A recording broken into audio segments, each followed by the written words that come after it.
ముందుగా ఇక్కడికి వచ్చిన మీడియా వాళ్ళందరికీ, కెమెరా వెనకాల ఉన్న వాళ్ళకి, కెమెరా ముందుకు వచ్చిన వాళ్ళకి, మీ అందరికీ ఇలా విజయవాడకి రావడం మా సినిమా ప్రమోషన్స్ భాగంగా నిజంగా చాలా ఆనందంగా ఉంది. మళ్ళీ చాలా రోజులు వచ్చిన ఇందాక వస్తున్నప్పుడు లాస్ట్ ఫిదా సినిమాకి వచ్చామని చెప్పారు. ఇక్కడే మీ అందరినీ కలవడం జరిగింది. అండ్ మళ్ళీ ఇలా నా కొత్త సినిమాతో మీ ముందుకు రావడం ఒక కొత్త రకమైన జానర్ ఇది. తెలుగులో ఎయిర్ ఫోర్స్ సినిమా అనేది ఇప్పటివరకు రాలేదు. సో మొదటిసారిగా ఒక కొత్త ఎక్స్పీరియన్స్ని జనాలకి ఇవ్వాలన్న ఉద్దేశంతో ఈ సినిమాని చేయడం జరిగింది. అండ్ అంటే దేశభక్తి అనేది అది విజయవాడ అయినా, ఆంధ్ర అయినా, తెలంగాణ అయినా, మహారాష్ట్ర అయినా, పంజాబ్ అయినా, ఇండియా మొత్తం మన ప్రతి ఒక్క భారతీయుడికి లోపల దేశభక్తి అనేది చాలా ఉంటుంది. అలాంటి దేశభక్తి నేపథ్యంలో తెరకెక్కించిన సినిమా ఈ ఆపరేషన్ వ్యాలంటైన్. అండ్ 2019 ఫిబ్రవరి 2019లో ఈ విషయం చాలామందికి తెలుసు. పుల్వామా డిస్ట్రిక్ట్లో పుల్వామా అటాక్ అని ఒకటి అయింది. అది ఒక మిలిటెంట్ ఆర్గనైజేషన్, ఒక సిఆర్పిఎఫ్ సోల్జర్స్ కాన్వేని ఢీకొని ఒక 40 మంది సిఆర్పిఎఫ్ సోల్జర్స్ మరణించారు. దానికి రిటాలియేషన్గా మన Indian defences, Indian air force వాళ్ళ టెర్రరిస్ట్ ఆర్గనైజేషన్ వాళ్ళ క్యాంప్స్ని డిటెక్ట్ చేసి నైట్ ఎవ్వరికి తెలియకుండా చాలా చాలా సీక్రెటివ్గా బాలకోట్ ఎయిర్ స్ట్రైక్ అని ఒకటి చేయడం జరిగింది. దాంట్లో వెళ్ళి ఆల్మోస్ట్ ఒక 300-400 మంది మిలిటెంట్స్ని డిస్ట్రాయ్ చేశారు, వాళ్ళ క్యాంప్స్ని డిస్ట్రాయ్ చేశారు. దాని తర్వాత పొలిటికల్గా లేకపోతే మీడియా ద్వారా చాలామంది వేరే దేశం వాళ్ళు ఇది జరగలేదు, ఇండియా వచ్చి ఒక ఖాళీ క్యాంప్లో బాంబ్స్ చేసి వెళ్ళిపోయింది అని చెప్పి న్యూస్ని చాలా వరకు ఏంటంటే డైల్యూట్ చేశారు. బట్ మన భారతదేశంలో ఉండే పౌరులందరికీ, మన డిఫెన్సెస్కి తెలుసు, మన సోల్జర్స్కి జరిగిన ఆ ఇన్సిడెంట్, ఆ బ్లాక్ డే ఏదైతే అనుకుంటున్నాము 14 ఫిబ్రవరి, దానికి రిటాలియేషన్గా బయట వాళ్ళు ఎన్నైనా చెప్పుకోవచ్చు, డీప్ డౌన్ వాళ్ళకి తెలుసు ఇండియా ఒక గట్టి ఆన్సర్ దానికి ఇచ్చింది.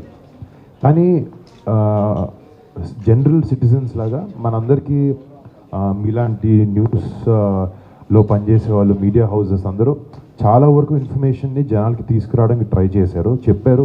బట్ మనకి కూడా వెనకాల, ఈ మిషన్ వెనకాల వాళ్ళ ప్లానింగ్ ఎలా జరిగింది, వాళ్ళు ఏ ఉద్దేశంతో చేశారు, వెనకాల అంటే ఇలాంటి మిషన్ చేయాలంటే అది ఒక ఆషామాషి విషయం కాదు. చాలా టైం కానీ, చాలా ప్లానింగ్ కానీ దాని వెనకాల ఉంటుంది.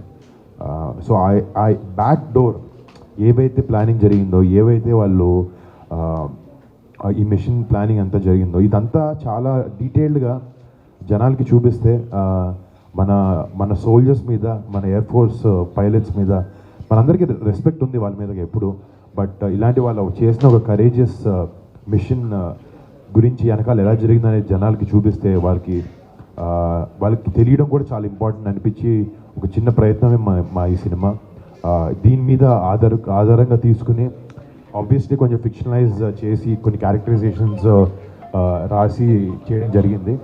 బట్ మేమైతే చాలా కాన్ఫిడెంట్గా ఉన్నాం. అంటే ఇందాక చెప్పినట్టు ఈ దేశభక్తి అనేది ప్రతి ఒక్కరిలో ఉంటుంది. ప్రతి ఒక్కరికి రేపొద్దున ఈ సినిమా చూసిన తర్వాత మన సోల్జర్స్ మీద కానీ వాళ్ళ మీద మనకి ఎప్పుడు రెస్పెక్ట్ అపారంగా ఉంటుంది. బట్ ఈ సినిమా చూసిన తర్వాత మళ్ళీ వాళ్ళు చేసే గొప్ప పనుల్ని, వాళ్ళు చేసే గొప్ప త్యాగాల్ని మనం ఒకసారి గుర్తు చేసుకుని మనసంతా దేశభక్తితో, ధైర్యంతో, వాళ్ళ మీద రెస్పెక్ట్తో మన థియేటర్ బయటకు వస్తారని ఒక ఆశతో ఈ సినిమాని చేసాం. అండ్ మార్చ్ 1న సినిమా వస్తుంది. మీ అందరికీ, ప్రతి ఒక్కరికి, ప్రేక్షకులు ప్రతి ఒక్కరికి, తెలుగు ఆడియన్స్ ప్రతి ఒక్కరికి ఈ సినిమా నచ్చుతుంది అని నేను మనసారా నమ్ముతున్నాను. అంటే నిజంగా ఇందాక చెప్పినట్టండి, చాలా అదృష్టంగా ఫీల్ అవుతాను. ఎందుకంటే కొన్నిసార్లు ప్లాన్ చేస్తే జరగవు ఇలాంటివి.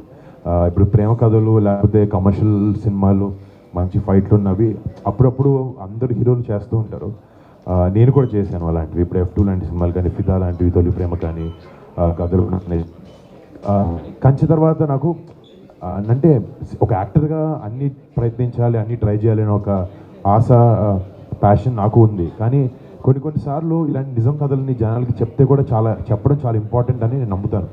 అండ్ ప్లస్ కథ విన్నప్పుడు నేను కూడా విన్నప్పుడు అరే ఇదేంటి నాకు ఇంత తెలిసేంటి ఇంత జరిగింది వెనకాల అని ఒక ఆశ్చర్యం నాకు అనిపించింది. అప్పుడు అనిపించింది నేను చేయాలి సినిమా, జనాలకు తెలియాలి. ప్లస్ కొన్నిసార్లు ఒక కథ ఇలాంటి ఇన్సిడెంట్ని వెనకాల ఏమైందని చెప్పాలన్న ఆశతో పాటు కథలో కమర్షియల్ వైబిలిటీ కూడా ఉండాలి. థియేటర్కి జనాలు పొద్దున్న టికెట్ వచ్చి చూస్తున్నారు అంటే వాళ్ళని ఎంటర్టైన్ కూడా చేయగలగాలి. అంటే ఎంటర్టైన్మెంట్ ప్రతి సినిమాలో ఫామ్ డిఫరెంట్గా ఉంటుంది. దీంట్లో దేశభక్తి అనేది లేకపోతే ఏరియల్ సీక్వెన్సెస్ అనేది చాలా ఆసక్తికరంగా ఉంటాయి. సో అంటే యాక్చువల్గా సార్ ఈ మూవీ ఏదైతే ఉందో ఆపరేషన్ వాలంటీర్, ఆ స్టోరీ విన్నప్పుడు మీకు ఏమనిపించింది? అంటే ఏదైతే పుల్వామా దాడులు ఉన్నాయో యాక్చువల్గా అది అందరికీ కూడా తెలియదు, పబ్లిక్ ఎవరికి కూడా ఈ స్టోరీ గురించి కానీ దాడులు జరిగాయని తెలుసు కానీ క్లారిటీ లేదు. సో ఇలాంటి ఒక క్లారిటీతో కూడుకున్నటువంటి ఒక స్టోరీ మీరు విన్నప్పుడు, ఇలాంటి స్టోరీని నేను ప్రజెంట్ చేయాలి అనుకున్నప్పుడు మీకు ఏమనిపించింది? స్టోరీ విన్నప్పుడు ఏమనిపించింది? అంటే నిజంగా చాలా ఎక్సైట్ అయ్యాను విన్నప్పుడు. అంటే ఒక కథగా నిజంగా ఏమైంది అనేది పక్కన పెడితే ఒక కథగా ఒక యాక్టర్గా ఒక స్క్రిప్ట్ విన్నప్పుడు కథలో ఉండే ఎమోషన్స్ కానీ లేకపోతే కథలో ఉండే క్యారెక్టరైజేషన్స్ కానీ కథలో ఉండే సీక్వెన్సెస్ దాన్ని డిజైన్ చేసుకునే విధానం కానీ అవి చాలా ఎక్సైట్మెంట్ ఇచ్చినాయి నాకు. వాటితో పాటు ఒక మంచి స్టోరీ, ఒక నిజం కథ మన భారతదేశంలో మనలాంటి పౌరుల్లో మనలాంటి ఒక మనిషి మన బార్డర్కి వెళ్ళి మనని సురక్షితంగా ఉండడానికి చూడాలనుకునే ఒక సోల్జర్ ఆ కథ చెప్పాలని నాకు నిజంగా ఇన్స్పిరేషన్ అనిపించింది. నిజంగా చాలా ఇన్స్పైర్ అయ్యాను యాక్చువల్లీ కథ విని బాగుంది లేదు ఇన్ని క్యాలిక్యులేషన్స్ మనసుకి నచ్చింది చాలా కథ. అండ్ ఇందాక చెప్పినట్టు అవకాశం చాలా అరుదుగా దొరుకుతుందని చెప్పాను. ఈ క్యారెక్టర్ చేయడానికి అక్కడ జరిగినటువంటి ఇన్సిడెంట్స్ కానీ వాటి గురించి తెలుసుకునే ప్రయత్నం కానీ సో పర్సనల్ గా కూడా చేశారు. అంటే మేము ఫస్ట్ నుంచి ఒక ఇలాంటి సినిమా పర్టిక్యులర్గా మన ఆర్మ్డ్ ఫోర్సెస్ మీద మన ఎయిర్ ఫోర్స్ అని ఆర్మీ కానీ బిఎస్ఎఫ్ లేకపోతే మన నేవీ వాళ్ళు మనందరికన్నా ఎంతో గొప్ప వ్యక్తులు వాళ్ళందరూ. లేకపోతే మనందరం ఎంత కాదనుకున్న మన పని మన ఫ్రెండ్స్ మన ఫ్యామిలీ చూసుకుంటాం. బట్ వాళ్ళందరూ భారతదేశంలో మొత్తం 130 కోట్ల మంది వాళ్ళ సొంత ఫ్యామిలీ అని అనుకునే ఉద్దేశం లేకపోతే అనుకునే థాట్ వాళ్ళకి ఉంటేనే వాళ్ళ ఫ్యామిలీని దూరంగా పెట్టి మన ఫ్యామిలీస్ కోసం మన కోసం కష్టపడుతూ సాక్రిఫైస్ చేస్తూ బార్డర్లో వెళ్ళి మన కోసం ఫైట్ చేస్తారు. సో డెఫినెట్గా అదైతే అనిపించిందండి. సో ఇంత వాళ్ళకు ఒక ట్రిబ్యూట్ లాగా ఇవ్వాలనే ఉద్దేశంతో మేము స్టార్ట్ అయ్యాం కాబట్టి వాళ్ళ గురించి మనకు ఇన్ఫర్మేషన్ ఎయిర్ ఫోర్స్ గురించి కూడా అంతంత తెలియదు. సో మేము ఫస్ట్ నుంచి ఏంటంటే మీ మీద మేము సినిమా చేస్తున్నప్పుడు మీ గురించి చేస్తున్నప్పుడు మిమ్మల్ని మంచి ఉద్దేశంలో చూపించాలనే ఉద్దేశం మాకుంది. సో ఫస్ట్ నుంచి మేము ఏం చేసామంటే స్క్రిప్ట్ని మినిస్ట్రీ ఆఫ్ డిఫెన్స్కి ఇండియన్ ఎయిర్ ఫోర్స్కి మేము పంపించడం జరిగింది. అండ్ వాళ్ళు మొత్తం ఒక స్క్రూట్నీ చేసి చూసుకుని అంటే వాళ్ళని కరెక్ట్ విధంగా చూపిస్తున్నామా లేదా అనేది కూడా చాలా ఇంపార్టెంట్. అండ్ మాకు అది చాలా ఇంపార్టెంట్. సో వాళ్ళకి పంపించిన తర్వాత వాళ్ళు చూశారు. ఒక ఫస్ట్ వచ్చినప్పుడు చిన్న మైన్యూట్ చేంజ్ చేసాం. అంటే వాళ్ళ ఎయిర్ బేస్లో మేము ఇలా చేయము మేము మనం ఊహించుకొని కొన్ని సినిమాటిక్ కోసం రాసుకుంటాం. బట్ వాళ్ళు చెప్పిన తర్వాత మాకేం అలాంటి అబ్జెక్షన్స్ లేవని చెప్పి మేము మార్చడం జరిగింది. దాని తర్వాత వాళ్ళకి స్క్రిప్ట్ నచ్చితే వాళ్ళని మంచి దానిలో లైట్లో చూపిస్తే వాళ్ళు ఏంటంటే రియల్ ఎయిర్ బేసెస్లో షూట్ చేసే అవకాశం కూడా ఇస్తారు. మాకు ఒక 40 రోజుల వరకు గ్వాలియర్ బేస్ అని ఉంది. అది ఇండియాలో ఉన్న ఎన్నో ఎయిర్ బేసెస్లో one of the most busiest air base అనమాట. సో రోజు ఒక 40-50 టేక్ ఆఫ్ ల్యాండింగ్స్ అవుతూ ఉంటాయి. చాలా బిజియెస్ట్ ఎయిర్ బేస్ అది. సో అక్కడ పర్మిషన్ మాకు ఇచ్చారు. అక్కడ ఇచ్చినప్పుడు real life air force pilots చాలామందిని ఎన్నో గొప్ప వాళ్ళ పేర్లు అని నేను చెప్పలేను. బట్ వాళ్ళందరినీ కలవడం ఆ అదృష్టం నాకు దొరికింది. నాకు కూడా ఈ క్యారెక్టర్ ప్లే చేసినప్పుడు నేను ఎంతైనా ఊహించుకోవచ్చు ఈ క్యారెక్టర్ పేపర్ మీద మేము రాసిన విధానానికి ఇలా చేయొచ్చు అని. ఫిబ్రవరి 14th కూడా మీరు వెళ్ళి కలవడం అయితే జరిగింది. సో పర్సనల్గా అంటే మూవీని పక్కన పెడితే అసలు వాళ్ళని వెళ్ళి వాళ్ళ కుటుంబాలను కలవడం అనేది ఇది మామూలు విషయం కాదు. సో ఎలా అనిపించింది అప్పుడు? అంటే నిజంగా అదొక చాలా ఎమోషనల్ మూమెంట్ అనమాట నాకు మా టీం అందరికీ. అంటే కొన్నిసార్లు సినిమా ప్రమోషన్స్కి వెళ్తున్నామా లేకపోతే నిజంగానే మనకి లోపల నుంచి వెళ్తున్నామా అని ఒక ఆలోచించినప్పుడు నాకు వెళ్ళి అనుకుంటారేమో నాకు మొహమాటం ఉండింది. సినిమా కోసం వెళ్తున్నాం కాబట్టి. కానీ వాళ్ళని గొప్ప లైట్లో చూపించాలి, వాళ్ళ సాక్రిఫైజెస్ని చూపించాలన్నప్పుడు వాళ్ళ దగ్గరికి వెళ్ళి నివాళులు అర్పించుకోవడంలో నాకు మనసు లోపల నుంచి తప్పని అనిపించలేదు. అండ్ ఇలాంటి సినిమా తీసినందుకు నాకు చాలా గర్వంగా కూడా అనిపించింది మన రియల్ హీరోస్ మీద సినిమాలు చేసినప్పుడు. అండ్ డెఫినెట్గా ఆ కుటుంబ సభ్యులు కలిసినప్పుడు కానీ ఇది ఒక రకమైన నిజంగా ఒక ఎమోషనల్ మూమెంట్ నాకు మా టీం అందరికి అక్కడ. టైటిల్ గురించి చెప్పండి. Operation Valentine. ఆపరేషన్ అసలు డిఫరెంట్ అన్నమాట. సో ప్రేమ అనేది వచ్చింది ఈ ఆపరేషన్ లో. సో ఎలా ఉండబోతుంది?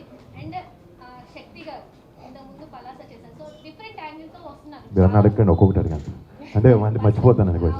ఫస్ట్ అంటే ఆపరేషన్ వ్యాలంటైన్ ఇందాక మీరు చెప్పినట్టు 14 ఫిబ్రవరి ఈ పుల్వామా అటాక్ జరిగింది. సో ఐ మీన్ రియల్ నిజంగా జరిగినప్పుడు వాళ్ళకి ఆపరేషన్ పేరు పెట్టుకున్నారు. బట్ మాకు ఆబ్వియస్లీ కొన్ని రియల్ పేర్లు ఎన్ని వాడకూడదు, వాటికి మాకు క్లియరెన్స్ లేదు.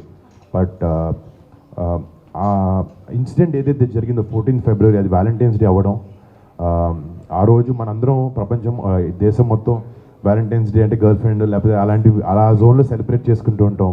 బట్ దాన్ని ఆ పుల్వామా అటాక్ తర్వాత ఒక బ్లాక్ డేగా మార్క్ అయింది. సో దానికి రిటాలియేషన్ ఇండియా ఏదైతే ఇచ్చిందో అది 12 రోజుల్లో 1 వీక్ 10 డేస్ గ్యాప్లో.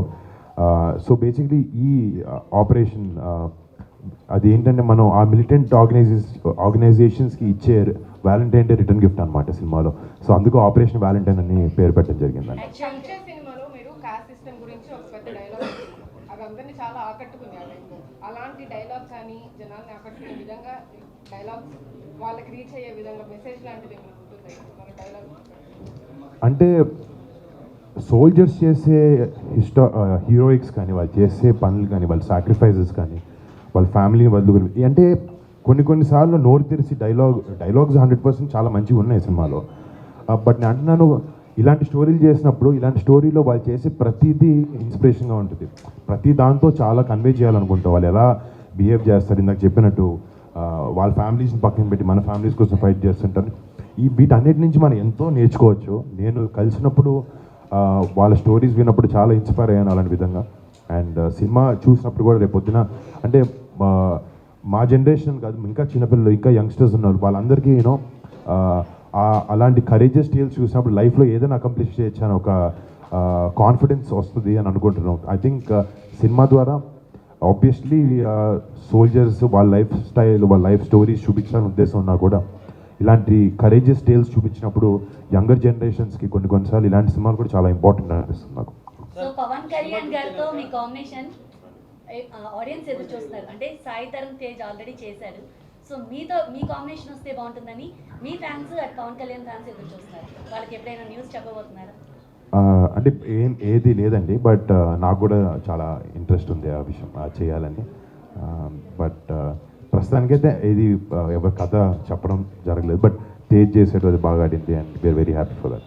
సార్ సినిమా చూస్తే ఒక భారీ బడ్జెట్ సినిమా మీరు చెప్పేదాని ప్రకారం మరి డైరెక్టర్ ఏమో మరి కొత్త కొంచెం డైరెక్టర్గా చెప్పుకోవాలి, ఎలా డీల్ చేస్తారండి? అంటే నేను నమ్మేది ఏంటంటే ఏ ఇండస్ట్రీలో అయినా యంగ్ టాలెంట్ యంగ్ బ్లడ్ ఎప్పటికప్పుడు వస్తూ ఉంటే ఒక స్టీరియోటైప్ అవ్వకుండా కొత్త ఐడియాస్తో ముందుకు ఆ ఇండస్ట్రీ ముందుకు కదులుతూ ఉంటుంది. అది ఎప్పుడూ టైం చూసిన ఈరోజు మీరు చూసిన వెటరన్స్ కూడా ఒక టైంలో వాళ్ళు యంగ్ జనరేషన్ యంగ్స్టర్స్ అనమాట.